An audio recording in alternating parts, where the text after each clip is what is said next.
Bonjour à tous, bienvenue sur le podcast hebdomadaire de la cellule, avec aujourd'hui une association Stratège et Maléfice, une association nantaise, pour parler du GN, le Grandeur Nature, avec Aloïs. Bonjour. Qui a eu l'aimabilité d'organiser cette rencontre. C'est grâce à toi qu'on a rassemblé Coem Gun ici présent. Coem, ça va ? Oui, ça va, bonjour. Donc tu vas nous parler du GN motivé. Oui. Et Sam est avec nous également. Bonjour. La pêche, la patate. Parfait. Tous les fruits et légumes. Et puis j'ai ramené avec moi mon contradicteur de l'éternel, Thomas Poussou est avec nous également. Bonjour. Alors, première question, le GN, c'est quoi ? Qu'est-ce que c'est que ce truc bizarre et étrange ? De temps en temps, on en voit des mecs costumés dans les conventions qui disent « Non, mais on est en train de faire un GN ». Soit, qu'est-ce que c'est ? Alors quand même. C'est d'abord dérivé pour moi, je crois. Enfin, historiquement, c'est surtout dérivé du jeu de rôle. C'est surtout l'envie de, au lieu de être autour d'une table à dire je fais ça, on le fait réellement et on se fout là sur la gueule réellement avec des épées en mousse et au lieu de faire des jets de dés pour savoir si on touche son adversaire. D'accord. Pour moi, okay. c'est surtout ça. C'est la définition la plus simple. Sam. Alors moi je suis pas forcément d'accord sur le fait que ça dérive directement du jeu de rôle. Je commence directement en contradiction. Ouais. Enfin, les Murder Party par exemple, qui est un des formats habituels du GN, c'est quelque chose qui est ancien. C'était pratiqué dans les salons anglais dès le début du XXe siècle. D'accord. Donc on peut se demander, ça pourrait être la question de la poule et l'œuf, quoi. Ouais. Mais qu'est-ce qui est arrivé en premier ? Est-ce que c'est... Alors tiens, j'ai envie de te poser la question pour toi personnellement. T'as commencé par faire du jeu de rôle ? Alors moi j'ai commencé par faire du jeu de rôle, ouais. Tout à fait. J'ai découvert le jeu de rôle parce qu'il y a des amis qui me l'ont présenté, donc j'ai commencé par ça. Mais par contre, j'ai ma compagne par exemple qui elle a commencé par le GN. C'est un cas plutôt rare, mais ça arrive. Alors j'ai lu sur internet que a priori les femmes, la proportion féminine qui hante les corridors des associations de jeux de rôle proviennent en majorité du GN en fait. C'est ce qui les attire en premier lieu. Donc bon, voilà, c'est une statistique, hein, donc ça veut rien dire. On le constate assez, honnêtement dans le GN, le sex ratio en général, il y a beaucoup plus de nanas dans les GN que dans les parties de jeux de rôle. Enfin, j'ai l'impression. Moi, c'est vraiment l'impression que j'ai. Après, on n'a pas fait de statistiques, on n'a pas fait j'ai pas fait, mais. Non, mais. Je pense qu'il y a un côté vachement moins geek dans sa cave, qui est vachement plus intéressant après. Thomas. Je trouve l'information très intéressante. Donc vous, amis rôlistes, si vous voulez rencontrer des femmes, faites pas de jeu de rôle, hein. Faites du GN. Faites du World of Warcraft. Coem Gun. Donc, par rapport au GN, toi, est-ce que tu as commencé par le jeu de rôle d'abord ou est-ce que tu as commencé par le GN ? J'ai commencé par le jeu de rôle, tout simplement, parce que j'ai commencé vers 13 ans le jeu de rôle et à cet âge-là, c'est complètement impossible de faire du GN. Il n'y a aucune asso pour des raisons très simples d'assurance et puis même la maturité, parce qu'honnêtement, je pense que faire du GN à cet âge-là, ce serait un petit peu caricatural. C'est un petit peu dur de s'entendre quand on a 13 ans avec des gens de 25 ans. Je pense pas que ça marche bien. Sam, tu voulais... Non, excuse-moi, je te voyais lever ton micro. Oui, c'est vrai que le GN, c'est un loisir qui attire souvent des personnes un peu plus âgées entre guillemets, plus variées en fait, une population peut-être plus variée, je sais pas. Ouais, c'est assez hétéroclite. Enfin, je sais que j'avais été très surpris quand j'ai commencé le GN de voir qu'il y avait vraiment des gens de tout milieu, de toutes conditions sociales, etc. C'est vrai que c'est très très varié, mais enfin moi de ce que j'ai vu dans le jeu de rôle, c'est le cas aussi. Ouais. Après, Tom, tu voulais intervenir ? Moi, j'avais une question, parce qu'en fait, quand vous parliez du GN, d'un côté, j'ai entendu comme quoi il y avait des épées en mousse, et d'autres que dans les sociétés anglaises, au début du XXe siècle, on jouait à des murder parties, soirées enquête. Mais ça veut dire que dans ces sociétés-là, ils se mettaient des coups d'épée dans la gueule, ou il y a une variante dans les GN, dire qu'on peut jouer, il n'y a pas que du médiéval, il y a peut-être d'autres époques, parce que je suppose que s'il y a des épées, vous jouez à des GN de type médiévaux, quoi. Ce qui est sûr, c'est que c'est assez difficile de trouver une définition pour le GN, mais en fait, sous le mot GN, il y a de nombreux formats extrêmement différents qui vont commencer par la scène de crime, extrêmement simple, un peu à la Cluedo, en passant par la soirée enquête, ce qu'on appelle nous les semi-GN sur des formats assez courts, où généralement les interactions, où il n'y a pas d'interaction physique entre les joueurs, ou alors les GN sur un format beaucoup plus long, où là il y a effectivement des combats, que ce soit avec des épées en mousse pour les GN à tendance plus médiévale, voire avec des nerfs ou des répliques pour les GN plus contemporains, voire futuristes. D'accord. Donc comme le jeu de rôle, dans le GN, on a un jeu de rôle sur table. Donc dans le GN, on peut jouer dans différentes époques, différents univers. On n'est pas obligé de faire que du médiéval fantastique. On peut faire un peu du futuriste, donc avec le nerf. On peut peut-être faire du contemporain ou du plus ancien. On est vraiment différentes époques. À Strat, on fait régulièrement du Requiem, donc du vampire, c'est du contemporain. Donc là, à ce moment-là, on n'a pas d'interaction physique, tout est simulé par un système de Shifumi très basique pour remplacer les jets de dés. D'accord. Mais il y a la même variété d'univers. Pour nos auditeurs, chaque fois qu'il y a un jet de dés, c'est-à-dire qu'il va y avoir un conflit entre deux joueurs. Deux joueurs sont pas d'accord, et puis à un moment donné, il va falloir qu'on tranche pour savoir qui emporte. Vu qu'on est en grandeur nature, donc en vrai, en fait, si j'ose dire, vu que les deux joueurs sont vraiment face à face, on peut pas se mettre sur la tronche vraiment, entre guillemets, pour savoir qui est-ce qui gagne. Il faut pas que ça finisse à l'hosto. Donc l'idée, c'est qu'on va faire un Shifumi, et c'est celui qui l'emporte qui gagne, c'est ça l'histoire. Oui, c'est ça, avec un système, si on est plus fort, on gagne les égalités, si on est vraiment beaucoup plus fort, on a le droit de retester. D'accord, c'est un système assez simple par rapport aux règles de jeu de rôle en général qui sont un peu plus touffues. Donc, dans le GN, par exemple, pour l'exemple de Vampire Requiem, par rapport à du papier, est-ce que vous avez une fiche de personnage avec des caractéristiques ou non, vous êtes votre propre caractéristique puisque vous interprétez complètement votre personnage? Alors, dans Requiem, on a quasiment la même fiche qui a été adaptée pour les besoins du jeu, mais sinon, oui, c'est la plupart du temps dans les GN, il y a quand même un système de fiche de personnage qui est beaucoup plus simplifié. On a toujours des compétences, mais il y a beaucoup moins de chiffres en général. Très bêtement, on va pas s'emmerder à déterminer le charisme d'une personne. On va surtout donner des caractéristiques ou des compétences. Sam? Moi, je vais encore revenir sur la question du format. Ouais. Ça va vraiment dépendre du format du GN tel qu'on va le pratiquer. J'avais parlé tout à l'heure un peu, j'avais essayé de donner un ordre entre les formats et autant dans une scène de crime, généralement on va pas avoir de fiche de perso et généralement plus le format va s'agrandir en temps ou en longueur ou en complexité, plus les personnages vont avoir à leur disposition une feuille de personnage. D'accord, ok. Donc moi j'ai une question, toujours pareil en parallèle par rapport au jeu de rôle papier et donc le grandeur nature. Il y a quand même un système de règles, c'est-à-dire que c'est pas non plus chacun fait ce qu'il veut dans son coin et non, au départ quand vous allez faire un jeu, vous avez un système de règles que tout le monde s'approprie et ensuite vous faites votre jeu. Oui, il y a chaque fois, en général, il y a des règles assez communes, mais la plupart du temps, il y a des règles spécifiques à chaque GN ou à chaque murder, ça varie. On s'y retrouve très vite parce que les gens se recopient mutuellement beaucoup selon le format. C'est vrai que dans les soirées enquête, en général, par exemple, la soirée enquête Dieu est mort, qui est l'une des plus jouées, qui a été fait un nombre de fois incalculable, les règles sont, il y a aucune règle de combat entre les joueurs. Les seules règles qu'il y a, c'est juste savoir avoir des pouvoirs, utiliser ses pouvoirs pour enquêter. C'est tout ce qu'il y a. Donc finalement, si je résume un petit peu tout ce qu'on vient de dire au niveau du jeu de rôle grandeur nature, on a un jeu de rôle, sauf que les personnages vont être interprétés en vrai. Il y a des costumes, il y a vraiment les épées, même si elles sont en mousse, etc., etc. C'est bien ça. Parce que dans la définition, dans la définition qu'on trouve sur Wikipédia, on trouve quelque chose de très très large. Donc le GN, ça va compter à la fois les murder parties, mais j'ai lu aussi airsoft, paintball, des huis clos, airsoft, paintball.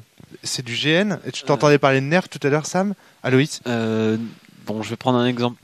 Enfin, c'est pas vraiment un exemple, mais aux Utopiales cette année, on avait un stand de gens qui faisaient de l'airsoft, si je me rappelle bien, qui reconstituaient des. Enfin, je sais même plus comment. Ils faisaient de la reconstitution de bataille. C'était pas de la reconstitution de bataille, c'était. Voilà, ils faisaient de l'airsoft scénarisé en fait. Ouais. Donc c'était mettons les Anglais contre les Allemands ou je sais pas, mais je leur ai pas trop parlé. Mais voilà. C'est pas un peu étrange de classer le paintball dans les C'est juste un outil, le paintball. D'accord. Sam. Sur la question de l'airsoft, il y a eu des problématiques en fait, notamment sur le fait que les paintball, la fédération de paintball voulait pas entendre parler d'eux. Ah ouais. Du coup, la fédération française de GN avait entendu dire que de nombreux airsofters pratiquaient utilisaient des scénarios pour rendre leur partie plus intéressante, pour pas que ça se résume simplement à un échange de coups de feu. Ouais. Et donc du coup, en approfondissant un peu le sujet, on a découvert que à leur manière, les gens qui pratiquaient le airsoft, eux aussi, faisaient une forme de GN avec des scénarios. Alors ils étaient pas forcément toujours dans l'interprétation de leur personnage, mais c'était un premier pas qui finalement rentrait assez bien dans la large idée qu'on peut se faire du GN, qui est de mettre un peu en scénario des choses réelles. Jusqu'où on va dans le réalisme quand on fait du GN? C'est-à-dire que là, tout à l'heure, on décrivait un système de jeu dans lequel les conflits se passaient à l'aide du Shifumi, donc pierre, papier, ciseaux. Mais là, par exemple, dans le Airsoft, on est quand même en train de se tirer dessus. Il y a à balles, pas réel forcément, mais à balles, il y a quand même des balles, des projectiles qui partent. Jusqu'où est-ce qu'on va dans la simulation quand on fait du GN? Est-ce qu'il y a des limites à ne pas franchir? Les limites, c'est essentiellement ce qui est imposé par la sécurité. Déjà, premièrement, c'est vraiment un truc qui est systématique quand on fait des combats à l'épée. C'est vraiment systématiquement, on cherche des zones sécurisées dans la lumière et des zones dégagées, ce qui peut parfois nuire à la qualité du jeu parce qu'on voudrait combattre dans la taverne, faire une baston de taverne, c'est cool, mais sauf que c'est pas possible, c'est trop dangereux, on risque trop de gens qui risquent de se casser la gueule, se voter sur une chaise, se faire mal. Donc on sort de la taverne, on va faire le combat devant, quoi. Ça, c'est pareil. Dans l'airsoft, je ne connais pas, j'ai pas pu tester. J'ai des amis qui en ont fait. Les airsoft sont beaucoup plus, comme Sam le disait, sont beaucoup plus portés sur la reconstitution que les paintballers en ont vraiment, mais alors rien à foutre. Eux, ils s'habillent c'est vraiment quand les billes sont vraiment avec de la peinture. Eux, ils en ont rien à foutre de la scénarisation, quoi. Ils sont vraiment dans la compétition. Les airsoft sont beaucoup plus. Et au niveau des règles, je pense que ça doit être assez simple. Ça doit être une touche, un démembrement, comme il peut y avoir. C'est-à-dire que si on prend une bille dans la jambe, on peut plus se servir de sa jambe. Ça, c'est un système qui est couramment utilisé dans les jeux de rôle ou dans les grandeurs nature où il y a des armes à feu. C'est-à-dire qu'on se fait tirer une balle dans la jambe. On n'a plus de jambe. Difficile de continuer la partie quand même. Voilà, en général, oui, on ne peut plus combattre jusqu'à ce qu'il y ait un médecin qui s'occupe de nous, quoi. Sam, tu voulais intervenir? Je reviens un peu sur la question de la définition. Qu'est-ce que le GN? On va tourner autour. Voilà, c'est le thème exactement. Moi, dans l'image que j'en ai, dans le ressenti que j'en ai par rapport au GN, je pense que des gosses, à partir du moment où ils jouent aux cow-boys et aux Indiens entre eux dans un square, ils font du GN, quoi. C'est le début. Pour moi, ça vient de là. On s'invente des personnages, on les crée, on les joue, on les invente, on se met un chapeau sur la tête, on prend un bout de bois, ça devient un pistolet. Pour moi, ça commence par là, vraiment. Avec peut-être quand même une différence, c'est qu'il semble que les jeux pour enfants soient, on va dire, désorganisés, qu'il n'y a pas vraiment de règles. À n'importe quel moment, un gamin va pouvoir dire « Ouais, moi, finalement, ton arme me tue pas. » Quand on regarde des enfants qui jouent, ils changent systématiquement les règles à leur avantage. Alors que T'es mort. Non, je suis pas mort. J'ai une cape qui me protège de tes balles. Alors que dans un GN, on a quand même des règles fixes qui fixent la partie ou la physique du GN. Aloïs. Mais dans ces jeux pour enfants, il y a quand même une règle qui les unit, c'est quand même la cohérence. À partir du moment où c'est cohérent pour eux en tant qu'enfants, c'est plausible. Ils n'ont pas vraiment de problème. D'accord. Ouais, là, moi dans mes souvenirs de jeux d'enfants, il n'y a pas vraiment de cohérence. C'est-à-dire qu'il suffit juste que quelqu'un dise c'est comme ça. Si les autres les autres enfants sont d'accord avec la chose, ça se fait. Sinon, ils se mettent quasiment sur la gueule. Après, moi, je suis d'accord sur le fait que oui, c'est quand même un proto-GN ce qu'on faisait quand on était enfant. C'est-à-dire qu'il y a quand même le fait que on sait qu'on n'est pas ressemblant à la réalité parce que dans un GN, les épées sont en mousse, elles sont pas forcément, elles sont plus ou moins ressemblantes. Des fois, c'est ressemblant, mais il y a des fois, la magie, elle est jamais ressemblante. Et on est toujours dans l'imaginaire, quoi. Donc, comme les enfants sont dans l'imaginaire quand ils sont en train de jouer. Donc je vous repose la question, par quoi avez-vous commencé, messieurs? Le jeu de rôle ou le GN? Moi, du coup, par le GN. D'un coup, quand on présente les choses comme ça... Mais le GN, c'est du jeu de rôle? Oui, d'accord, ok. Oui. Non, le jeu de rôle sur table. Ah oui, excuse-moi, oui, non, mais t'as raison de me reprendre, c'est vrai. J'entendais le jeu de rôle sur table. Sam. Moi, je dirais que surtout que c'est probablement parce que j'ai joué à ces jeux-là quand j'étais enfant, que lorsque j'ai découvert le GN, j'ai été attiré par lui. C'est-à-dire le fait de me souvenir que j'aimais jouer, j'aimais incarner des personnages, me mettre dans la peau de quelqu'un d'autre et vraiment l'interpréter physiquement. D'accord. Et du coup, lorsque j'ai appris que ça existait sous un format qu'on pouvait en jouer avec d'autres, c'était une découverte et c'était tout de suite très attrayant et avec d'autres on avait envie d'y aller, quoi. D'accord. Alors justement, j'aimerais bien, vous connaissez le jeu de rôle sur table, vous en faites, vous le pratiquez, vous faites du GN. Est-ce que vous pourriez rapidement, alors je sais que c'est un peu difficile, un peu délicat, mais faire un espèce de comparatif. C'est-à-dire que dans le jeu de rôle, on a moins de ça, mais on a peut-être plus de ça, alors que dans le GN, on a plus de ça, mais peut-être moins de ça, etc. Est-ce que moi j'aimerais juste préciser peut-être même Thomas. Qu'est-ce qui vous a fait venir peut-être passer du jeu de rôle sur table au GN? Quelles sont les sensations que vous avez entre et puis, est-ce que vous avez eu l'impression si il y a une autre question, c'est est-ce que vous avez eu l'impression, on va les traiter au fur et à mesure ces questions, on les résume, mais est-ce que vous avez aussi l'impression qu'il y a une espèce de progression, c'est-à-dire qu'on passe de quelque chose de plus tranquille à quelque chose de plus immersif ou je sais pas, enfin plus ludique peut-être. Alors la comparaison déjà jeu de rôle et GN, est-ce que si tu là la chose qui m'est venue le plus en tête, c'est quand même dans le GN on est beaucoup plus sur la synesthésie entre le joueur et le personnage. Ouais. On recherche le lien entre les deux quoi. Comme on vit ce que vit notre personnage directement, enfin on est directement impliqué physiquement dans les actions, je pense qu'on le ressent beaucoup plus. Donc tu veux dire que le joueur de GN va avoir tendance à privilégier peut-être l'immersion, quoi, avoir envie d'être dedans. C'est ça ce serait dommage de pas être dedans quand on joue, quoi. Ouais, mais c'est marrant parce qu'on peut prendre du plaisir aussi à prendre du recul sur un personnage. Oui. Le plaisir n'est pas forcément dans. Par exemple, Sam, toi de ton côté. Je suis d'accord avec cette conclusion. Pour nommer la différence, j'allais donner un exemple simple. Même dans la meilleure partie des jeux de rôle possible, décrire une scène où on est seul dans une forêt. On peut ressentir la peur de son personnage, l'imaginer, l'envisager. Tu parles sur jeu de rôle sur table ? Je parle du jeu de rôle sur table, mais par contre quand on est vraiment tout seul dans une forêt, vraiment en costume, qu'on est dans un contexte où il y a une vraie peur, c'est presque primal. C'est quand même une immersion, c'est un degré d'immersion qui est vraiment différent et ça procure presque une adrénaline qui est pour le coup vraiment différente du jeu de rôle.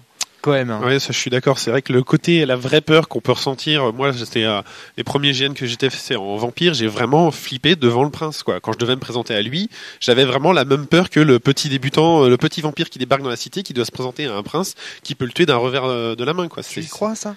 Moi, j'avais vraiment peur de me craquer, de me faire buter. Ouais, j'avais vraiment peur. Thomas, moi, je reviens sur ce qu'avait dit Aloïs. Donc là, dans le GN, en fait, on n'est plus en synesthésie. Dans le jeu de rôle, si j'ai bien compris la définition de synesthésie, c'est ressentir les vraies émotions d'un personnage. Alors non.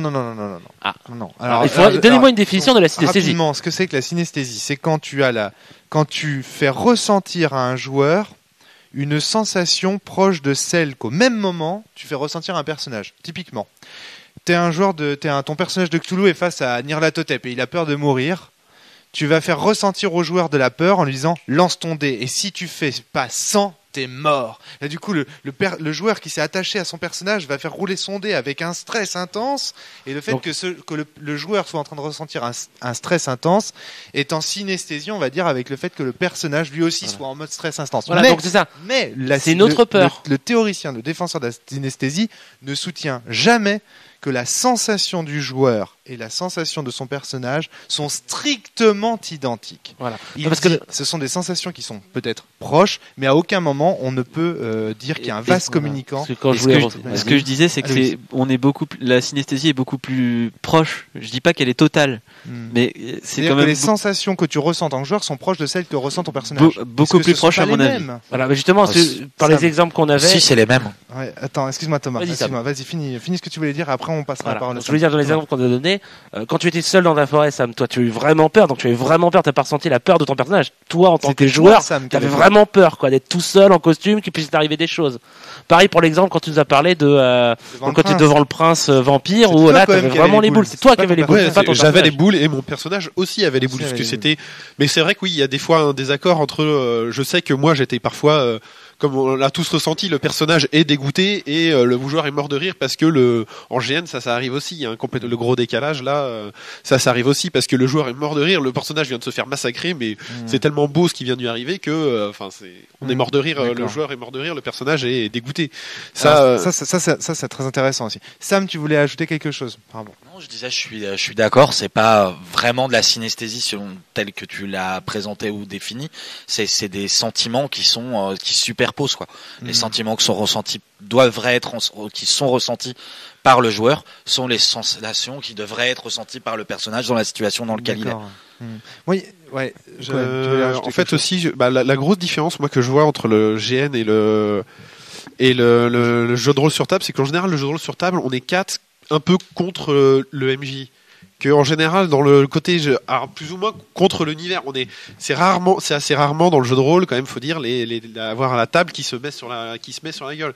C'est pas courant, alors que c'est vraiment très courant dans le jeu de rôle d'avoir des intrigues entre les groupes qui se foutent sur la gueule. Il y a un côté social parce que on va rarement se faire se planter des coups de couteau dans le dos en social autour d'une table de jeu de rôle juste en se parlant. Ouais. Qu'en jeu de rôle, à Vampire, c'est hyper courant. C'est mécanique, ça, en fait. C'est parce que c'est lié à la mécanique, comme dans le système MJPJ, pour que les choses se réalisent, t'as besoin qu'elles soient validées par le MJ. On est dans une situation de regard et de face à face. Toi, en tant que joueur, t'es obligé de t'adresser au maître de jeu. Alors que ce que tu dis, c'est que dans le GN, comme finalement les organisateurs, ils peuvent être très loin, tu peux jouer une scène avec un joueur, tandis que lui, il joue une scène avec quelqu'un d'autre, etc., sans forcément passer par l'aval. Tout se réalise immédiatement. On n'a pas besoin que de regarder un MJ qui réalise le truc, quoi. C'est ça? Oui, c'est complètement ça. Donc, il y a plus de dynamique. Il y a une spontanéité qui est vachement plus importante dans la discussion. On peut pas reprendre ces termes parce qu'on vient de faire une négociation avec la faction ennemie et on vient de faire une grosse boulette, on vient de l'insulter sans faire attention. Ça, on peut pas revenir sur les termes. Le joueur en face va pas accepter que sur une table de jeu de rôle, on l'accepte. En général, ça dépend des MJ, mais c'est plus facile de reprendre ces termes. Par contre, c'est vrai qu'il y a fatalement en GN, il y a la différence par rapport au jeu de rôle, c'est qu'on est fatalement limité par les moyens techniques qu'on a. C'est-à-dire qu'on va pas pouvoir prendre un vaisseau spatial et aller ailleurs, quoi. Des fois, on est toujours limité par déjà le simple fait, un truc très bête, genre en jeu de rôle, on va faire 3 allers-retours dans la journée pour avoir des informations à la taverne, on va aller voir un machin et on va aller voir un machin. Ouais. En jeu de rôle, en jeu grandeur nature, ça prend une journée. On va pas le faire, ça va nous saouler, quoi. Ouais, tu peux y aller. Moi, j'en ai marre d'aller le discuter avec lui. Voilà, c'est très bêtement parce que crapahuter dans la forêt. Sam. C'est sûr que d'une certaine manière, Cohen Gun vient de présenter les limites du GN dans une certaine mesure. C'est-à-dire que le jeu de rôle autour d'une table, à travers les descriptions, finalement, l'imaginaire va permettre d'imaginer de nombreuses situations. Là, contrairement au GN où tout ce qui est autour de soi, à partir de son costume jusqu'au décor, doit représenter le réel dans lequel se trouve le personnage. Et du coup, ce réel est limité par les moyens de ceux qui organisent le GN. Ce qui ne permet pas de tout faire. Et souvent, vous dites pas limité par la réalité ou par, vous dites limité par les moyens de ceux qui organisent le GN. Je suis pas sûr que vous puissiez jouer des anges, quels que soient les moyens des gens joués par des gens qui vont organiser le GN. Sauf si les moyens sont énormes et que vous pouvez tous avoir des jetpacks et tu veux intervenir, on en revient toujours à la question des sous. Le GN, c'est quand même assez onéreux quand on veut vraiment se costumer. Ouais. Quand c'est du contemporain, je pense que c'est quand même assez simple.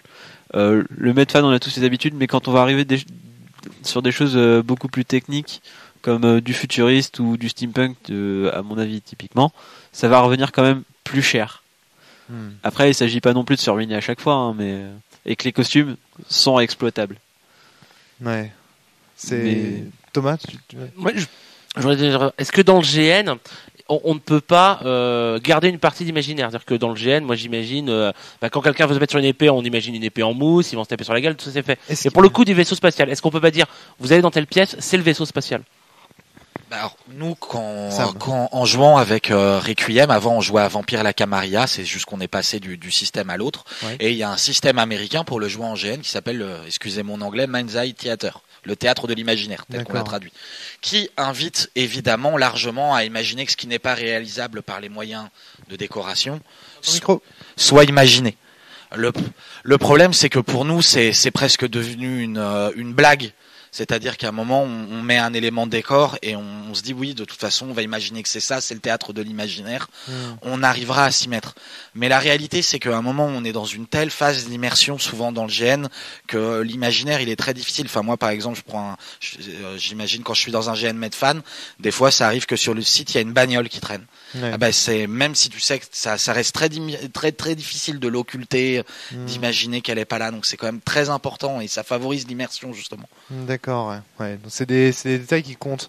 Cohen Gun, tu voulais ajouter quelque chose? Tout à l'heure, tu disais, on est limité par les moyens et pas par la réalité. Moi, je trouve que, il y a vraiment, si on avait des quantités de thunes illimitées, on pourrait faire des GN complètement débiles. Hein. Honnêtement, je pense vraiment qu'il y a tu veux dire complètement magnifiques. Ouais, débiles dans le sens oui qu'on a du mal à les concevoir aujourd'hui. Enfin, je trouve que il y a vraiment, par exemple, je sais qu'il y avait eu, j'ai entendu parler de GN Shadowrun où ils commençaient à s'amuser à mettre des applications sur le téléphone. Je sais pas trop ce qu'ils faisaient, mais ils commençaient à mettre des éléments de technologie. Je sais que nous, quand on a fait le GN Battlestar Galactica, il y en avait qui allaient pour aller dans le faire comme ils allaient combattre les vaisseaux, bah ils allaient sur un simulateur, sur un PC, sur un jouet, sur le simulateur. Ils étaient dans une pièce à part et ils étaient comme si c'était dans l'espace en train de combattre.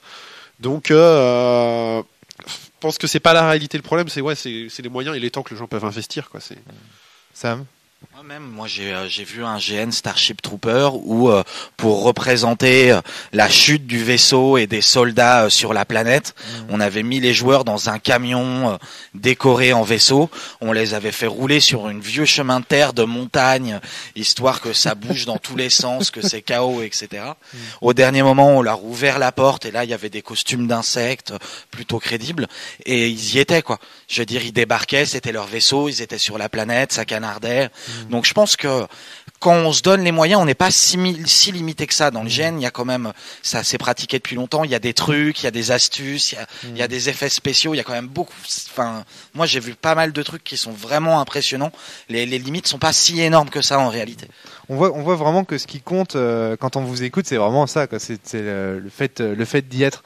Et que, du coup, si on y met les moyens, c'est sûr qu'on va avoir tout ce qu'il faut pour s'y mettre. Il y a des techniques, comme tu le dis, donc il y a du savoir-faire aussi qui est acquis par les associations. Ce coup du camion et tout, faut le savoir, quoi. C'est une super idée. Enfin voilà, je pense qu'il y a des auditeurs qui nous écoutent, qui font du GN, ils vont se dire, oh, putain, faut qu'on teste ça, les costumes. Donc ouais, c'est assez intéressant. Et le jeu de rôle, est-ce qu'il a pas des atouts justement sur le GN? On a peut-être pas. Ouais, le jeu de rôle papier. Parce que moi j'avais la question parce que quand on vous écoute faire du GN, on va dire mais est-ce que vous continuez à faire des jeux de rôle papier? Parce que j'ai l'impression que c'est moins immersif. Ils l'ont dit tout à l'heure un petit peu que le jeu de rôle papier ça permettait d'être moins limité du point de vue des moyens. Du point de vue on peut imaginer tout ce qu'on veut dans le répondre. Mais non mais voilà, c'était un premier élément de réponse. Puis est-ce qu'il y a pas de manière extrêmement simple. Moi, quand je suis avec mes potes et que je m'emmerde un soir, je peux pas me dire tiens on va se faire un GN. Ouais. Donc voilà, déjà l'avantage du jeu de rôle, c'est qu'il permet une immédiateté que déjà le GN ne permet pas, quoi qu'il arrive. Ouais. Donc ça, c'est un avantage très relatif. Mais toujours autant de plaisir à jouer au jeu de rôle, malgré que ce soit pas un GN. C'est ça en fait. Le truc, c'est que là, on a l'impression à t'écouter que finalement, c'est tu préférerais faire un GN qu'un jeu de rôle papier sur table. Bon, allez, on peut faire que ça, donc je fais un jeu de rôle sur table. Sam. Je mentirais si je disais ça, parce que la vérité, c'est que je prends énormément de plaisir de manière différente dans le jeu de rôle aussi. Voilà. Mais du coup, je vais y privilégier des choses intéressantes que permettent pas toujours le GN, etc. Que ne permettent pas toujours le GN. Donc en fait, les deux formes, donc le jeu de rôle sur table et le GN, en fait, vu que tu as un aperçu différent au niveau immersion, tu vas faire des choses différentes. C'est-à-dire qu'en GN, tu vas pas forcément faire les mêmes scénarios GN que les scénarios papier. Les scénarios papier, tu vas faire des choses différentes histoire d'avoir d'autres sensations. Ouais, c'est ça, complètement. Ça répond à deux choses différentes. Le jeu de rôle va permettre de faire des choses dans une certaine mesure beaucoup plus intimistes que le GN. Enfin, moi, je trouve, de par la connaissance qu'on a des joueurs avec qui on joue autour d'une table, de par ce que va permettre le rapport un peu plus confiné. Le GN, c'est, dans une certaine mesure, c'est peut-être un petit peu plus guindé aussi, quoi. D'accord. Ouais, en plus, en général, en GN, c'est construit, le scénario est construit pour entre 10 et le plus gros que j'ai vu, ça doit être Mythodea, c'est 3000 joueurs, que je crois que je sais qu'existe. On peut pas construire un scénario individuel pour 3000 personnes ou même pour 100 personnes. Même c'est déjà rien que ça, la construction du scénario n'est pas du tout la même et en général, c'est assez marrant parce que sur les très gros GN, les intrigues sont extrêmement simples, les intrigues globales sont extrêmement simples parce que faut que tout le monde les comprenne. D'accord. Parce que moi je sais que j'ai eu une expérience de soirée enquête. J'avais fait une soirée enquête donc avec des potes et j'étais donc l'organisateur. Donc c'est une soirée enquête du commerce. Une murder party. Une murder party. Après, il faudra que vous me donniez. Alors, il faudra aussi que vous me donniez la différence entre les deux. Alors la question sur la murder.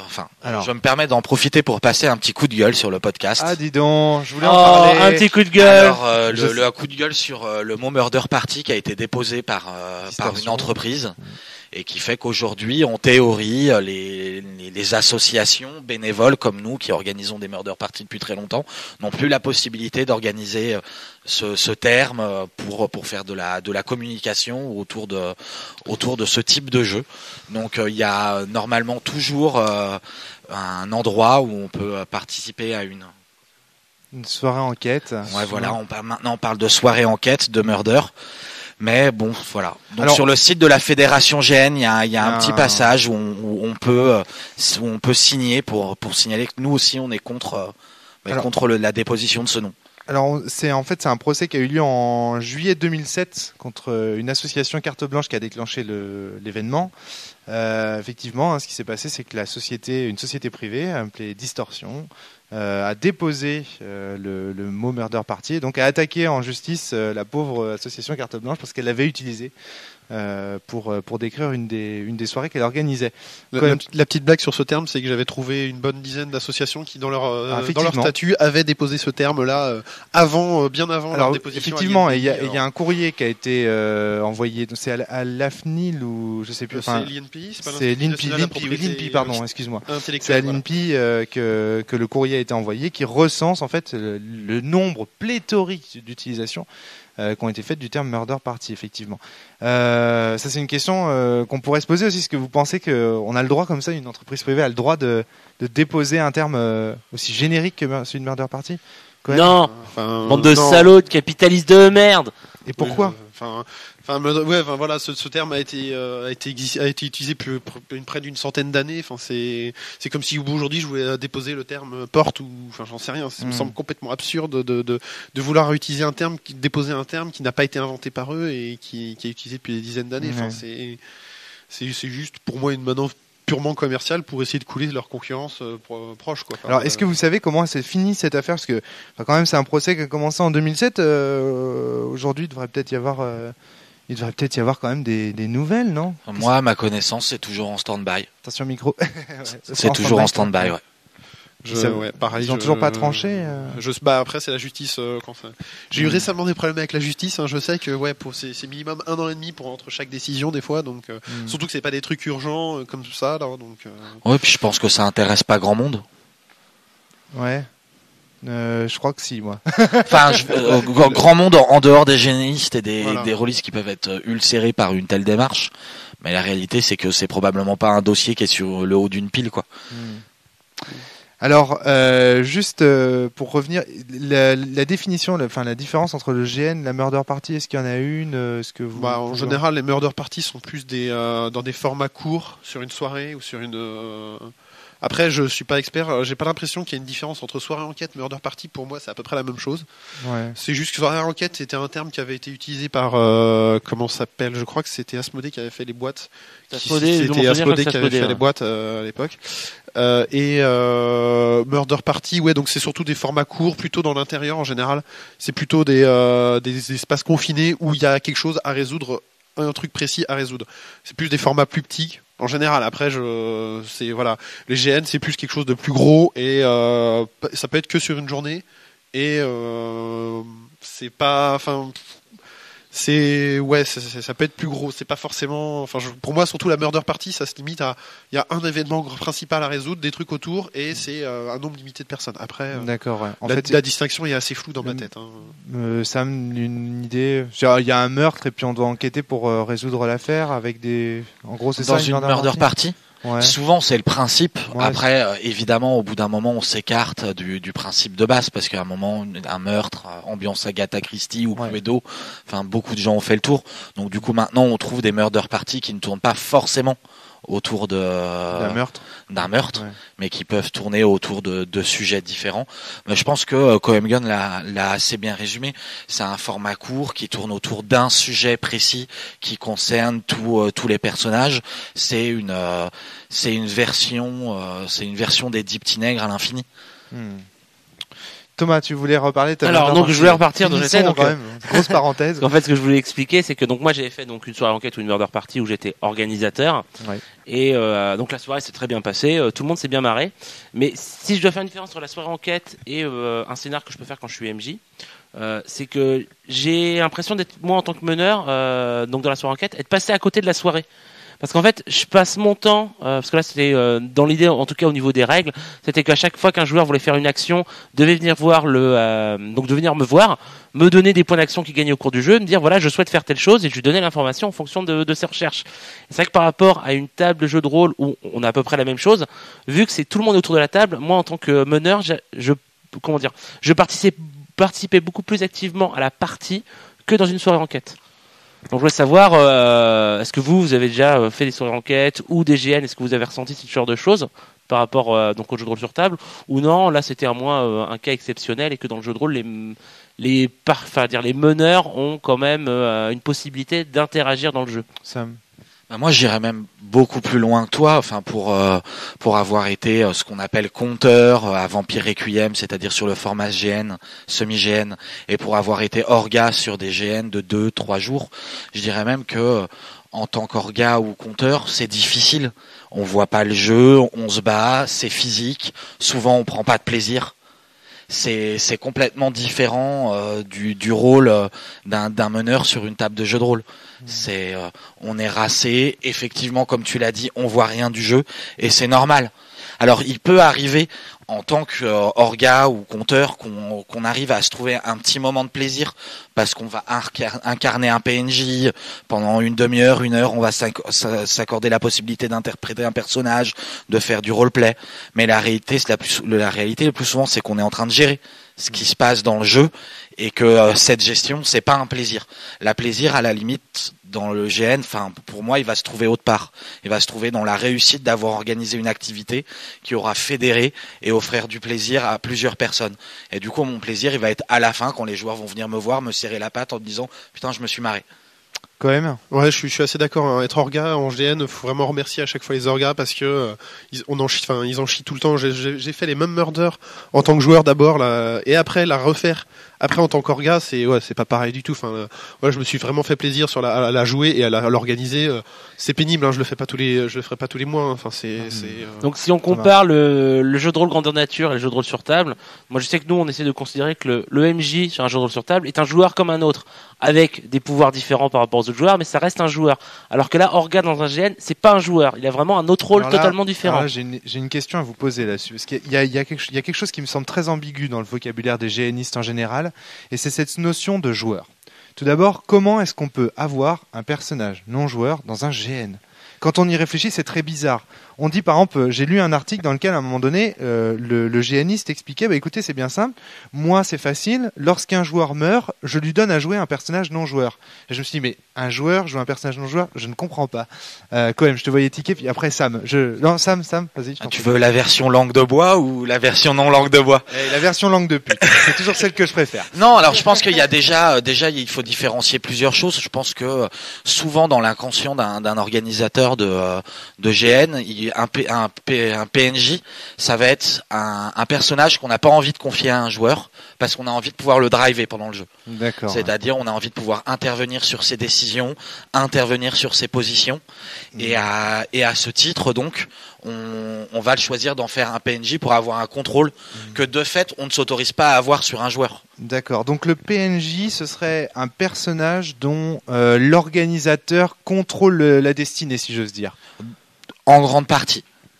Aloïs. Je pense que plutôt qu'employer le terme PNJ, on pourrait presque arriver à 3e couteau, parce que bon, selon le jeu, on peut avoir des instances au-dessus des joueurs. Ouais. Genre je pense, par exemple pour Candoria, où tu as des leaders de faction ou des choses comme ça, qui vont être les premiers couteaux et voir les personnages comme des seconds.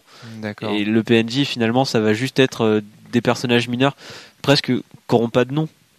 Des figurants, on pourrait les appeler peut-être. Voilà. On pourrait les appeler des figurants, mais moi parce que là par exemple le personnage dont tu parlais tout à l'heure, il a quand même une grande destinée, un grand rôle à jouer, mais c'est l'organisateur qui le contrôle. Je pense que c'est souvent en réalité une solution de facilité pour les organisateurs.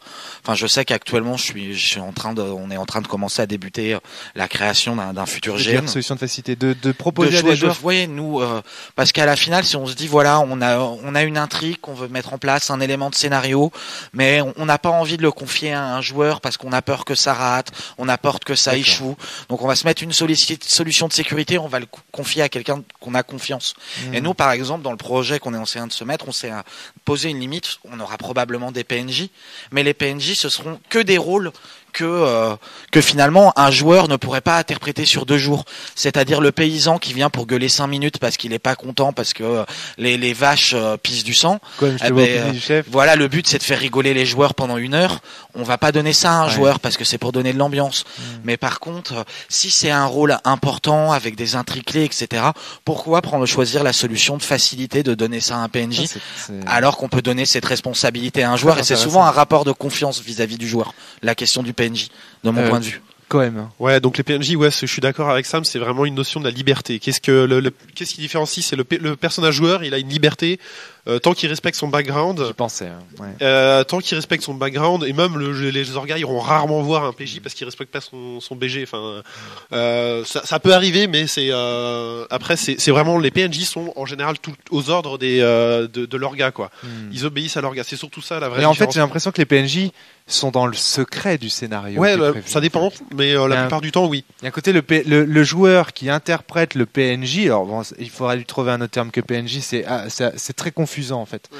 Mais le joueur qui interprète ce personnage remis par l'organisateur, lui, il est dans la confidence du scénario. Il sait ce qui va se passer après et quel rôle il doit tenir dans cette mascarade. Aloïs, je te voyais, t'avais pas l'air d'accord avec ce que disais. Non, c'est juste pour revenir sur ce que disait Sam par rapport au fait de confier ou non à un joueur une responsabilité. Par rapport à un élément clé d'un scénario, à mon avis, ça peut permettre aussi de la créativité et créer des intrigues supplémentaires auxquelles l'orga n'aurait pas forcément pensé. Et ça, je trouve ça intéressant, ça crée des possibilités. Dans le fait de confier ces intrigues aux joueurs. Ouais. Oui, mais je suis d'accord avec toi. Et j'irai même plus loin parce que le mot PNJ te dérange, mais je vais encore plus te terrifier. Qu'à sache que parmi nous, certains utilisent le terme de semi-PNJ. Alors là, attention, qu'est-ce que c'est qu'un semi-PNJ? Alors, un semi-PNJ, c'est quelqu'un qui est à moitié dans la confidence du compte et à moitié pas dans la confidence de l'organisation. C'est-à-dire c'est une certaine partie de ce qui va se dérouler au cours de la soirée, mais on va lui imposer des choix sur certains éléments précis du scénario et sur d'autres, il sera complètement libre de les réaliser. Cela encore, c'est une sorte de solution de facilité qu'on s'accorde souvent. Mais ça c'est c'est vraiment un héritage du jeu de rôle parce que c'était vraiment là on voit complètement l'héritage du jeu de rôle il y a pas que du jeu de rôle qui vient dans le GN, hein. Je suis d'accord que les murder parties du début du siècle sont liés sont complètement liés, mais c'est vrai que là c'est complètement le fait que c'était les PNJ, c'était le tavernier que va faire la voix débile par le MJ, voilà, c'est un PNJ. Voilà, c'est pour ça qu'il y a ce terme là qui reste. Je sais que sur Candoria, ils ont décidé de renommer les PNJ personnages joueurs animateurs. Très bien, intéressant comme terme. Moi, j'aurais envie de dire personnage non libre, mais bon, personnage non libre. Ça, je trouverais ça beaucoup plus, c'est un vrai débat, hein. On pourrait faire un podcast entier sur ce thème. Oui. Ou personnage à liberté restreinte. Voilà, on peut dériver à l'infini, mais en tout cas, c'est un joueur qui va servir, c'est un interprète qui va servir à l'organisateur de marionnettes, si j'ose dire. Ouais, complètement. Ouais. C'est complètement ça. Thomas, tu voulais ajouter quelque chose? Oui, alors moi j'ai changé un peu de thème.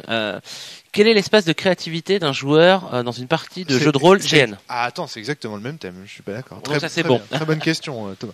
Une question très. Parce que moi je sais que en jeu de rôle, nous on essaye de faire en sorte que les joueurs aient un espace de créativité énorme, dire qu'il n'y a pas que le MJ qui est là pour faire de la création, le joueur est là. Donc en GN, vu que vous avez un scénario, vous mettez des PNJ gérés par des animateurs, quel est l'espace de création pour ces joueurs? Les vrais joueurs, les gens qui sont là pour jouer. Je pense que honnêtement, c'est vrai que l'espace de créativité, je trouve qu'il est un peu plus restreint, mais c'est pas pareil en fait. C'est-à-dire que c'est vrai que la plupart des GN, on a un background. Déjà, on n'a pas choisi on choisit globalement notre perso selon ça dépend des méthodes d'orga, mais on choisit globalement notre perso et dans la plupart du temps, dans les GN organisés sur 3 jours, on a un background et on a des objectifs. Donc déjà on a une liberté qui est limitée par rapport à sur table où c'est vrai que on va pouvoir s'amuser à aller construire son château quand on est dans un univers médiéval voilà, il reste un espace de liberté mais c'est pas pareil. Sam. Là encore ça va dépendre du format. Par exemple, nous, on parle beaucoup depuis le début de ce podcast de nous des parties de Requiem qu'on fait en semi-GN, dire sans interaction physique. Là, les gens créent leur perso ont une vraie liberté parce qu'ils incarnent des personnages à travers un scénario, ils s'y intéressent, ils jouent leurs propres objectifs ou pas. C'est un format, par exemple, où je pense qu'on a un maximum de liberté par rapport à l'interprétation qu'on veut faire de son personnage. Parce que les personnages ne sont pas directement intégrés dans les intrigues.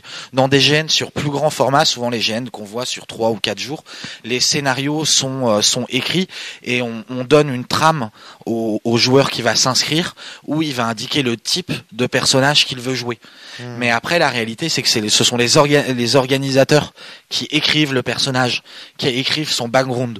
Et moi, dans les GN dans lesquels j'aime jouer, je sais que j'aime organiser, je sais que j'attends que le joueur respecte le background et le personnage que je lui ai livré, parce qu'a priori, ce personnage est celui qu'il a demandé à jouer. Et tout l'équilibre du scénario repose en grande partie sur le fait qu'il s'intéresse aux problématiques qui sont liées à son personnage.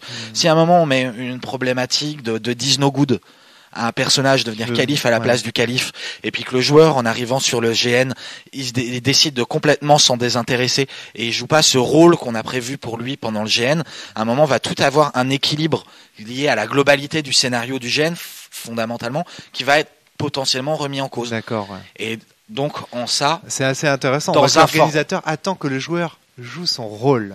C'est-à-dire quelque part, dans tous les sens du terme. On se rapproche presque, moi si je fais toujours une analogie par rapport au jeu de rôle sur table, avec les scénarios dirigistes, on attend que les joueurs fassent tel type d'action pour qu'il y ait des événements. Normal. En fait, quand il réfléchit bien, après je passe la parole à Loïs, c'est promis. Quand il réfléchit bien, c'est normal, parce qu'en fait, vu que le but c'est d'y être vraiment, il faut de la crédibilité, il faut des joueurs qui savent jouer à un jeu d'acteur, à qui tu fournis un rôle et qui savent l'interpréter, qui sachent l'interpréter. Non, mais justement, dans la réponse que j'ai eue, on peut avoir des GN, ça dépend du format des GN où le joueur est libre, et d'autres est plutôt dirigé par l'organisateur pour que tout se passe bien. Mais c'est le joueur qui choisit le personnage qu'il veut jouer. Voilà, non, mais ça on est d'accord. Aloïs, enfin. Donc, j'appuie totalement Sam sur le fait que ça dépendra du format auquel on veut jouer. Je vais conserver aussi l'exemple de Requiem et la phrase, ce que disait Thomas, c'était surtout par rapport aux Forgiens. À mon avis, par rapport à l'espace, c'est mon esprit du jeu de rôle maintenant. Nous, en tant que créateurs, on essaie de laisser un maximum de liberté créatrice aux joueurs. Dans le GN, tu vas pas pouvoir faire intervenir tu vas pas pouvoir créer un PNJ comme ça juste parce qu'il va être là pour t'aider pour ta scène. Oui, mais tu peux avoir des libertés dire la création, comme disait dans Requiem, dire que vu que t'es pas directement dans l'intrigue, tu peux très bien raconter une histoire de ton personnage, dire bah voilà, moi j'ai créé ma petite création, c'est mon personnage a vécu des choses. Tu vas pouvoir parler d'un PNJ qui n'est pas présent physiquement, mais qui va rester dans l'histoire. Oui. Sam, tu voulais réagir? Après, j'y mettrais une mesure dans ce que tu as dit, Thomas, c'est ça? Tout à fait. Si je ne me trompe pas, c'est que je pense que dans le jeu de rôle aussi, quel que soit le type de format qu'on fasse, classique, forgien, je découvre un peu, même si j'ai écouté vos podcasts. Je pense que à un moment dans un jeu de rôle, quand un joueur crée sur une partie, quand un joueur crée un perso, à un moment il en parle toujours un peu à son maître du jeu, en lui disant voilà, moi j'envisage mon personnage comme ça, je vais jouer un paladin avec un code moral. À un moment après, quand t'es maître du jeu, t'es toujours déçu s'il joue la fripouille, qui commence à pouiller les premiers types qu'il a coupé sur un chemin. Et je pense qu'il y a une sorte d'engagement à dire c'est comparable à ça. Ouais. T'as dit que t'allais jouer, créer un perso, tu nous l'as présenté plus ou moins avec ses traits de caractère. J'attends de toi que le minimum soit que tu l'interprètes de la manière dont tu as dit que tu as présenté ton personnage au début. Quand tu crées un personnage pour un GN de plus grande taille, ça va être plus ou moins précis suivant les formats, mais tu vas vraiment définir sa moralité, finalement les éléments importants par rapport au roleplay. Donc une fois que ça c'est défini, que le joueur reçoit son perso, c'est un peu le même contrat. Du coup, on attend que le mec joue son personnage tel qu'il a dit qu'il voulait le jouer. Ah mais attention, quand je parlais de ça, je ne dis pas d'effet négatif en disant que voilà, c'est dirigiste, c'est nul. Hein. Non, c'est-à-dire que là, on se retrouve dans le GN comme sur le GDR sur table. Sur le GDR sur table, on a des scénarios dirigistes, on a des scénarios bac à sable, on laisse la liberté aux joueurs. On se retrouve avec des problématiques similaires. Avec les mêmes problématiques. C'est ça que tu veux dire. Mais je crois que Romaric a un petit problème. Je tique un peu là-dessus, mais bon, on aura l'occasion peut-être d'en reparler, parce que ça...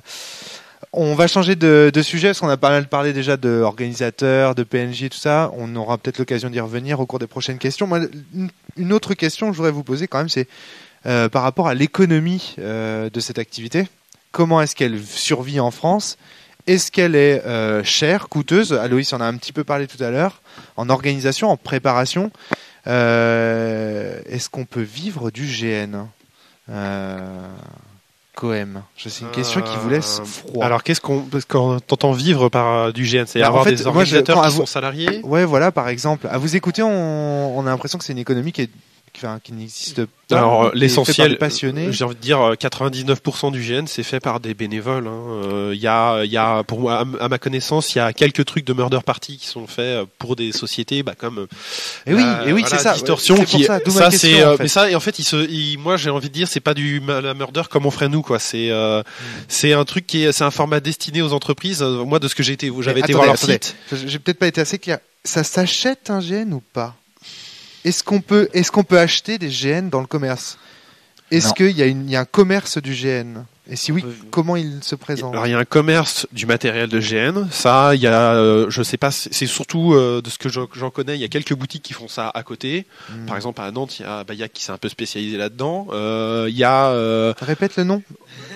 On va pas trop faire de pub. On va pas faire de pub, d'accord. Ok, très après.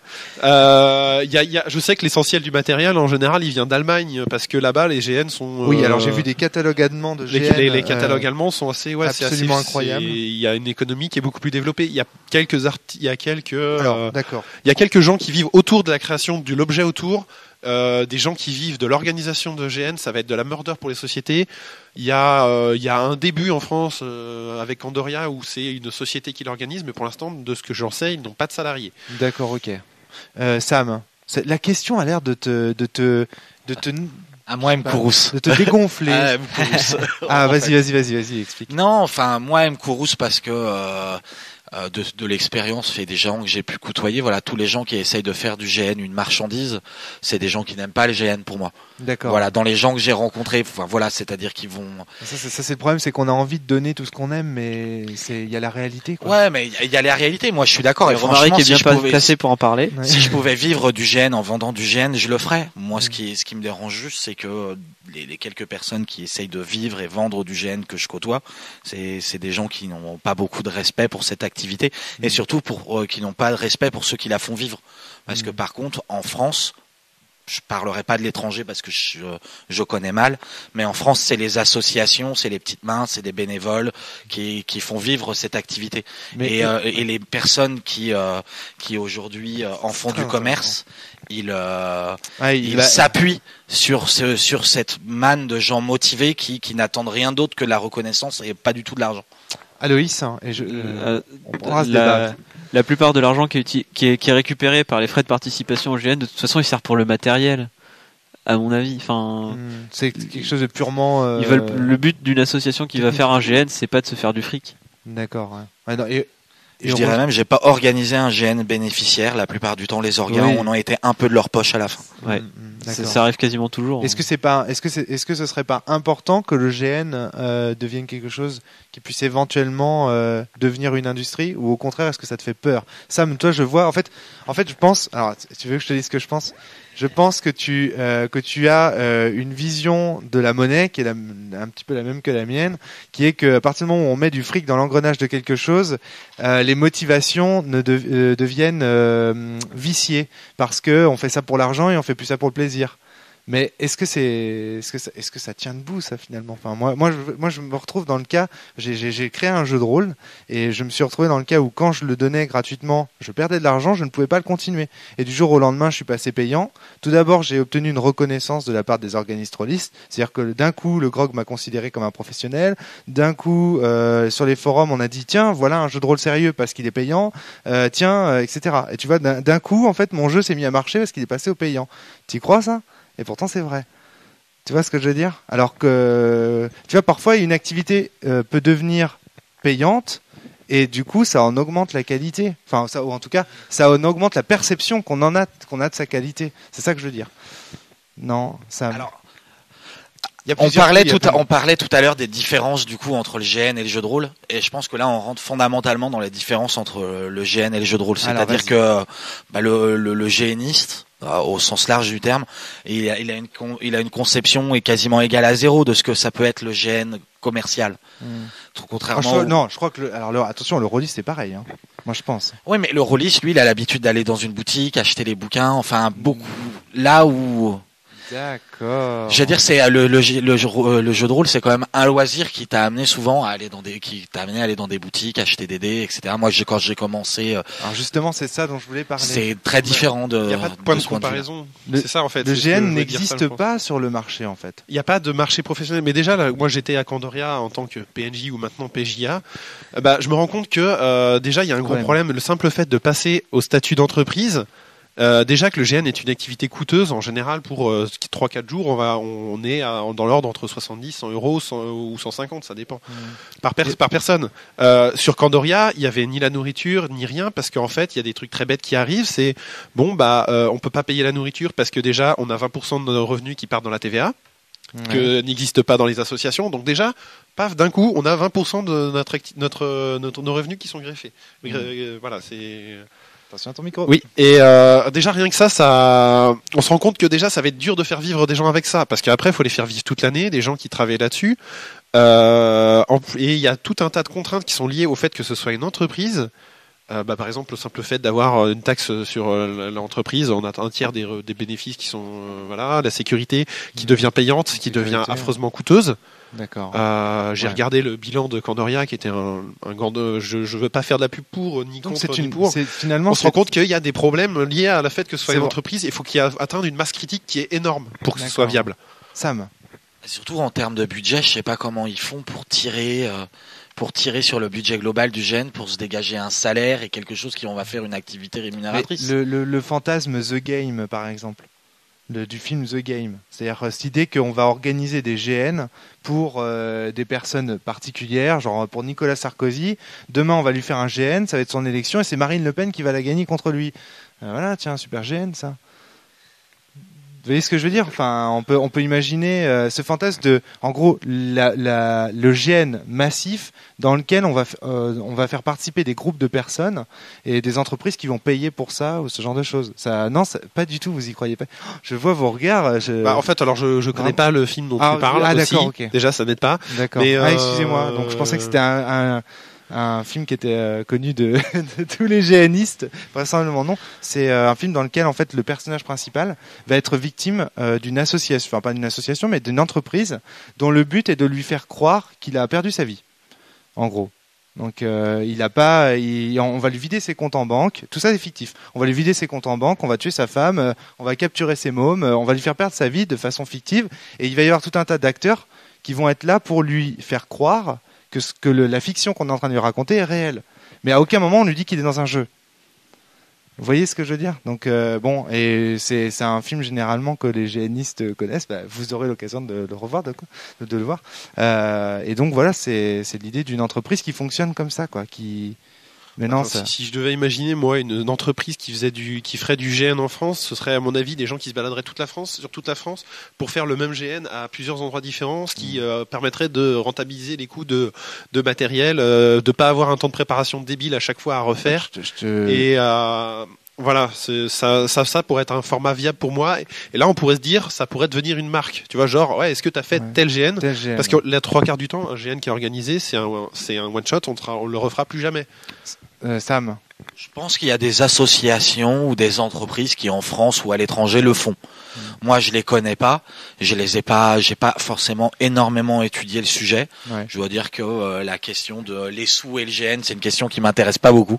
Mais en fait, si, c'est très intéressant. Ça veut dire que c'est une activité, mais si, c'est super intéressant. Ça veut dire que c'est une activité qui échappe totalement au PIB d'un État. Aujourd'hui, on nous dit oui, machin, il y a pas assez on fait pas assez de croissance, machin truc. Mais regardez-vous. Vous êtes en train de faire des activités, de créer des activités et de la richesse qui n'est pas comptabilisée. C'est ça qui est énorme. C'est que vous êtes en train de pratiquer une activité qui repose sur l'imaginaire, l'interprétation, les costumes, la crédibilité. Vous inventez des règles et des choses très complexes, mais l'économie en a rien à foutre de vous. Et c'est pas passionnant. Le GN serait une activité de gauche? Point d'interrogation. Et c'est ça qui est. Alors il y a quand même déjà l'économie qui est tout ce qui est autour du costume, tout ce qui est autour de les matériaux de construction. Même si on fabrique ces costumes nous-mêmes, déjà, si dans les magasins de tissus, déjà on est obligé d'acheter son tissu. Ça déjà rien que ça compte. Les lieux qu'on loue Les activités, c'est déjà pour eux ça compte. Votre activité non lucrative fait quand même vivre indirectement une partie de certaines gens. On fait vivre des gens grâce à notre activité. Voilà, c'est ça. Je vais prendre par exemple des types qui vendent des châtelains qui ont des châteaux vraiment super classe et qui vont le louer 3, 4, 5 fois l'été pour des organisations de GN, et c'est des sommes, on parle de sommes assez importantes. Pareil, quand on parle de costumes, quand je vois ce qu'on va claquer dans un bricot dépôt ou dans un tissu, ou dans des trucs qui vendent des tissus. Un budget de GN, c'est quelque chose d'important, donc on va faire vivre plein d'activités autour de nous, mais c'est clair que les organisateurs, eux, ce qu'ils produisent, ça n'a pas de valeur marchande. À ce titre, ça mériterait d'être subventionné. Et de ce que je sais, c'est quasiment inexistant à ce niveau-là. Je pensais à autre chose aussi, un truc peut-être plus crédible que The Game, mais tu vois, par exemple, payer une asso de GN pour rémunérer une association, non, du coup, une entreprise de GNistes pour faire des reconstitutions historiques, par exemple. D'une bataille. Il y avait une association qui s'occupait de faire des marches romaines, c'est-à-dire que c'était des Romains, on les habillait en sandales avec le pilum, etc. Et les historiens les engageaient, les payaient pour, je sais même pas s'ils les payaient d'ailleurs, je crois qu'ils faisaient ça bénévolement pour leur plaisir, pour faire des longues marches dans la forêt pour éprouver la résistance des matériaux romains. C'est des trucs comme ça, tu vois. Oui, la reconstitution de l'archéologie. De l'archéologie reconstitutive, voilà, c'est le terme. Je sais que pour le monde la reconstitution, il y a beaucoup plus.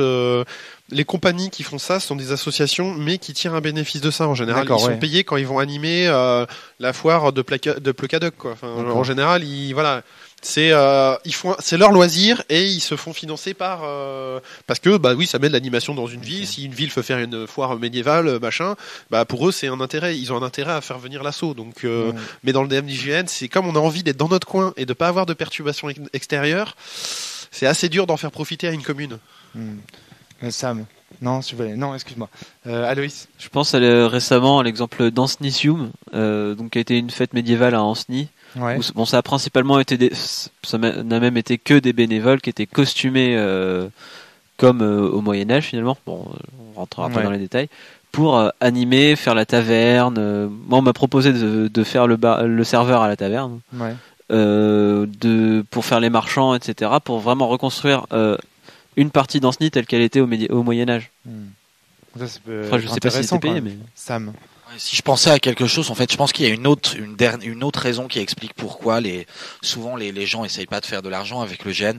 C'est que mine de rien, si ça commençait à être rémunérateur, si on crée une entreprise, comme Gun l'a expliqué avec l'exemple du Condoria, c'est qu'on sera obligé de se plier à une législation qui est différente de celle à laquelle on se plie en organisant un GN en mode associatif, en mode rémunérateur. Et donc du coup, on a des possibilités qui s'ouvrent pour nos budgets qu'on serait obligé d'utiliser de manière différente si on en faisait une activité lucrative. Et mine de rien, ça c'est assez important de se dire que du coup, on a une certaine liberté dans ce qu'on peut pas faire parce que c'est dans un cadre plus particulier. Et ce cadre, que tu disais à propos des normes de sécurité d'ailleurs tout à l'heure quand même. Et ça, c'est un cadre qu'on n'aurait pas si on en faisait une entreprise très. Et donc du coup, tu penses que c'est une activité qui ne serait pas lucrative finalement si elle le devenait? Enfin, tu vois ce que je veux dire? C'est-à-dire si on essayait d'en faire une activité lucrative, on serait rattrapé par de telles normes et de telles contraintes financières que finalement ce serait impossible de... Aloïs dit le lucratif ça tuerait le GN. Ça le tuerait parce que d'une part, certes, ça pourrait créer du bénéfice. Enfin, à mon avis, il faudrait déjà y aller pour ça. Il y a tout ce qui va avoir à payer, qui va augmenter le prix à payer pour les GNistes. Et les GNistes, ils vont se désintéresser de l'activité si elle doit devenir aussi onéreuse. Thomas, tu voulais partir? Ce que je voulais dire, c'est que je pense que si on commence à parler de vouloir faire de l'argent avec le GN, peut-être qu'on perdrait la magie de ce que vous découvrez. Oui. On penserait forcément rentabilité. On fait ça, il faut que ça nous rapporte autant. On perdrait en fait toute la magie du jeu, quoi. Ouais. Peut-être, sûrement, mais ça aurait peut-être aussi par contre l'intérêt de la faire vivre au niveau médiatique de façon plus. C'est pas forcément ce que vous demandez, dit Aloïs. Alors non, bref, je referme cette parenthèse. Et c'est une question qu'on se pose aussi dans le jeu de rôle. Il y a de nombreuses fois où la Fédération française de jeux de rôle, ou même des acteurs du monde du jeu de rôle disent il nous faut une industrie. on rêve du jeu vidéo. Ben oui, mais si, c'est important. L'argument qu'utilisent les gens qui ont fait Condoria. Ils disent pour eux c'est important parce que des gros GN comme Mythodea, des gros GN comme Bicoline au Québec ont des employés. Il faut qu'on ait quelque chose de pérenne, comme une entreprise qui dure sur. Mais pour moi, c'est clair. Après en France, c'est pas le même format de GN. Genre, moi je trouve que on est plus sur des GM intrigues, moins des grands GN de grosses bourres. Sam. Coup de gueule 2. Du coup, est-ce que Mythodea c'est un GN? Parce que c'est 3000 personnes, il y a à peine du scénario. Est-ce que c'est finalement pas plus une sorte de manifestation médiévale fantastique narrative où les gens font un peu ce qu'ils veulent dans leur coin? C'est un champ de bataille, quoi, avec des gens costumés. Non, c'est même pas un champ de bataille. Et Dieu sait que moi, à titre personnel, je ne porte pas forcément dans mon cœur les champs de bataille non plus. Mais je pense qu'un champ de bataille a quand même plus de mérite. Parce qu'il y a un effort qui est fait dans un certain sens. Enfin, pour moi, là, avec le Mythodea, on atteint la limite entre le GN et la foire médiévale, quoi. D'accord. Mais ouais, enfin, faut bien se rendre compte que dans les GN qui commencent à devenir professionnels, il n'y a pas du tout de background. La plupart dans les 3/4 des GN qu'on fait, on a forcément un background et voilà, on a une histoire et on a en général des objectifs. Ça dépend du format. Sur Requiem, c'est nous qui le construisons nos objectifs, mais on doit en avoir. On a une fiche de perso toujours que là, il les valide même pas les orgas, ils valident pas les 3000 fiches de perso. En fait, on peut pas avoir pour moi, c'est clair et net que c'est pas le même format, c'est plus tout à fait la même chose si on fait du GN comme une entreprise que quand on fait une association. C'est pas la même viabilité. Enfin, Sam. Pour moi, on franchit dans un GN comme le Mythodea une limite qui, à mon sens, est infranchissable. L'organisateur n'en a rien à foutre du personnage que tu joues. D'accord, ouais. Voilà. Il s'en fout de ton background, il s'en fout de comment tu veux interpréter ton personnage. De toute façon, c'est pas sa problématique. Donc, pour moi, là, on est plus dans le jeu de rôle à partir du moment où... C'est intéressant. Alors, on revient sur la définition d'une manière assez intéressante. Et le Troll Ball, par exemple. Le Troll Ball, est-ce que c'est une manifestation de GNisme? Est-ce que c'est du GN? C'est un sport paragénistique. D'accord. Ouais, on peut le qualifier comme ça. J'en ai jamais fait personnellement, mais de ce que j'en sais, c'est vrai que c'est un sport paragénistique. C'est-à-dire ils font un sport avant tout, et autour ils mettent des trucs génistiques. C'est-à-dire on va aller corrompre l'arbitre, on va aller s'acheter des machins. Il y a tous les intrigues qui sont propres au GN, mais c'est vrai que ça reste surtout un sport avant tout. Quand même. Sam. Non, je pense que c'est un truc qui est apparu au milieu de GN au début. C'est-à-dire que pendant un GN grandeur nature, il y avait des histoires où du coup il y avait des matchs de Troll Ball ou de systèmes un peu comme ça, inspirés du Blood Bowl, et qu'à un moment il y a des assos qui sont faits pendant les GN, qu'on fait du Troll Ball, on s'amuse quand même beaucoup. Donc est-ce que de temps en temps on pourrait pas se retrouver du week-end pour faire juste ça? C'est pour ça que je dis que finalement c'est parallèle, c'est de l'amusement, c'est du plaisir, c'est un peu à côté. Alors moi j'aimerais vous poser une dernière question pour clôturer ce podcast, une question quand même assez qui rejoint celle qu'on a jusqu'à maintenant traitée. Le 18 décembre 2008, on a la fédération de GN qui est reconnue comme organisme d'intérêt général, et donc à chaque fois qu'on lui fait des dons, c'est on peut le faire déduire de nos impôts. C'est probablement encore un truc qui va dégager bientôt, mais quoi qu'il en soit, voilà, c'est d'intérêt général. Si on touche à... Alors là, qu'est-ce que ça veut dire que le GN est d'intérêt général, messieurs? J'attends vos réponses. Pourquoi est-ce que le GN est d'intérêt général? C'est une très bonne question. J'étais même pas au courant que la FEDGN avait été reconnue d'intérêt général. Parce qu'en fait, la FEDGN pour moi c'est avant tout un annuaire et c'est un moyen d'avoir des assurances facilement pour une association. C'est peut-être pour ça qu'elle est tout simplement d'intérêt général. Voilà, parce que en fait, elle facilite. En même temps, elle facilite l'organisation d'activités qui génèrent une économie autour, qui en elle-même ne génère pas d'économie, mais autour, ça facilite l'organisation parce que c'est vrai que gérer une assurance c'est chiant quand on est orga. On doit déjà trouver un lieu, on a déjà tout à payer le lieu. D'accord. Je pense qu'autour, pour moi, c'est ça le principal intérêt, c'est qu'on va générer tout autour une économie. D'accord. Je pense qu'ils l'ont justifié comme ça. Qu'est-ce qui fait du GN une activité d'intérêt général, puisque depuis le 18 décembre 2008, la Fédération française de GN est considérée comme telle? Aloïs, une idée? L'intérêt général. C'est peut-être ce qu'on disait tout à l'heure, que ça fait vivre des gens en dehors des associations. Voilà, c'est ça. Ok. Sam, une idée sur la question? Moi, je comprends pas ce que c'est l'intérêt général. Ah la vache. Non, bah, c'est tout simplement que la notion juridique, au niveau, c'est un cadre juridique qui fait que on tombe sous la loi. Je crois que c'est la loi Coluche à la base qui fait. Voilà, c'est ça. Je comprends totalement mais c'est vrai que je suis d'accord qu'après c'est Sam. assez flou le notion d'intérêt général. Je suis assez d'accord. Alors, est-ce que je peux te poser la question autrement, Sam, si tu veux?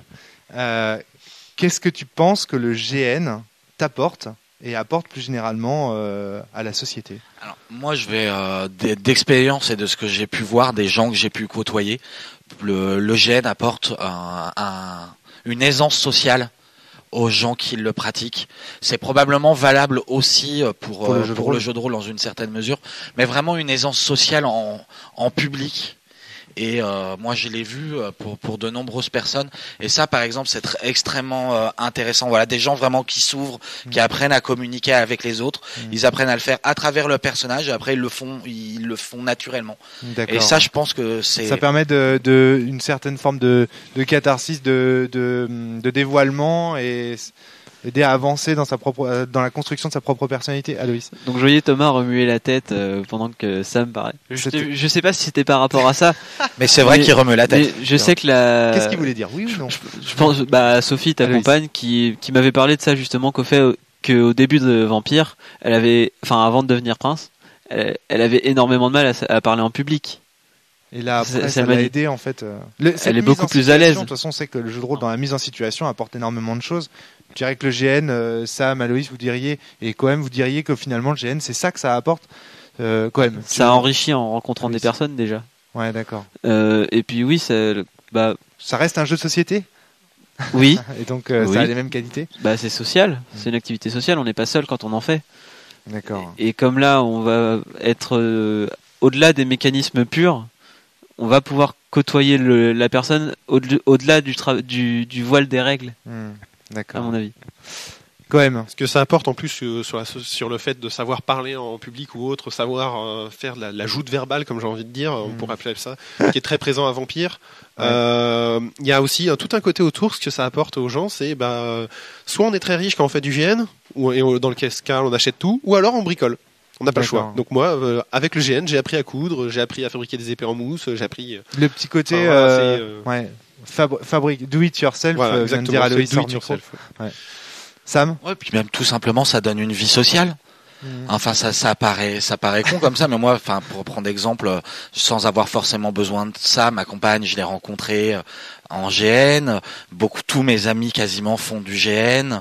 Il y a énormément de gens que j'ai rencontrés dans des GN. Enfin, voilà, il y a beaucoup de gens qui peut-être avaient des difficultés à se créer des liens sociaux, qui à travers ce média, et c'est la même chose avec le jeu de rôle encore une fois, se créer un vrai réseau social, et ça c'est bien, c'est positif. D'accord, ok. Ça on pourrait le dire de tous les milieux associatifs. Tu crois pas? Alors que là, je te pose la question vraiment sur le GN. Tu vois ce que je veux dire, Sam? Je pense plus dans un milieu associatif de GN que dans d'autres. D'accord, ouais. Parce que le côté GN aussi, il faut se lâcher peut-être en public et du coup, parce qu'on est plus. D'un côté, on se dévoile, allez, on se fout à poil et on se change et on se met en nain et. Parce qu'on est plus. Quand je le fais, ça gueule. On est plus amené à se découvrir que dans un autre loisir, quoi. On peut être dans une association de trompettes, passer son temps à parler de trompettes, partager un peu. À un moment, par contre, quand tu fais du GN, du jeu de rôle, que tu interprètes un personnage, tu te livres forcément plus avec les autres que. D'accord. C'est un côté séance d'entraînement, parce que comme on est tous là pour s'amuser avant tout, ça reste un jeu quand même. Pour moi, c'est quand même ça avant tout.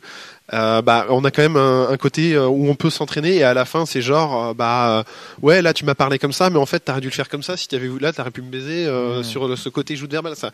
Il y a que après, on prend du recul et on analyse. Voilà, on prend du recul sur ce qu'on a fait. Ça, c'est très intéressant aussi. C'est-à-dire que cette prise de recul sur des situations sociales permet aussi de progresser socialement, peut-être. Tout le monde aime refaire le match. Ouais. Voilà, avec la tête de troll. Évidemment. Bon voilà, c'est déjà ce qu'on pouvait vous dire sur le GN. Un podcast, je pense, trop court pour parler vraiment de toutes ces choses. En fait, on aurait voulu descendre à Nantes. Ouais, il va falloir qu'on descende à Nantes peut-être, parce qu'en fait, je pense que chaque thème qu'on a abordé, que ce soit l'économie et le GN, le GN, qu'est-ce que ça nous apporte, etc. Finalement, toutes ces problématiques qu'on a défendues, qu'on a essayé de par biais de podcast avec Thomas, Flavie et Aloïs maintenant qui nous rejoint très souvent. Et ben, ce sont des côtés obscurs de la force. Vous êtes trop près. En tout cas, toutes ces choses, on a voulu aussi les faire partager sur le jeu de rôle et on pourrait le faire pour le GN. C'est-à-dire qu'on pourrait faire un podcast de la cellule spécial GN et toutes les semaines, en hebdomadaire, proposer des. Non, mais c'est vrai. Ouais, non, mais je pense qu'il y a sur il y a la confection des costumes, la préparation, l'économie du GN, les débats que ça suscite. C'est très intéressant. La vie associative du GN, la fédération française de GN, les débats autour de Distorsion et de sa putain de saloperie de déposage. C'est incroyable. Moi, ça me révolte. D'ailleurs, j'ai signé la pétition. Au fait, faites du GN. Aloïs aussi a chopé grâce au GN. Ouais. Oh, superbe. Merci pour l'anecdote. En tout cas, voilà. C'est ça, mais allez signer la pétition sur la Fédération française de GN. Ça ne peut être qu'une bonne chose. Allez, à bientôt tout le monde. Merci Salut. à Koé, merci à Aloïs d'avoir organisé ce podcast. Et puis merci à toi Sam et merci à Thomas d'avoir fait le voyage avec moi. Allez, à bientôt tout le monde. À bientôt. Salut.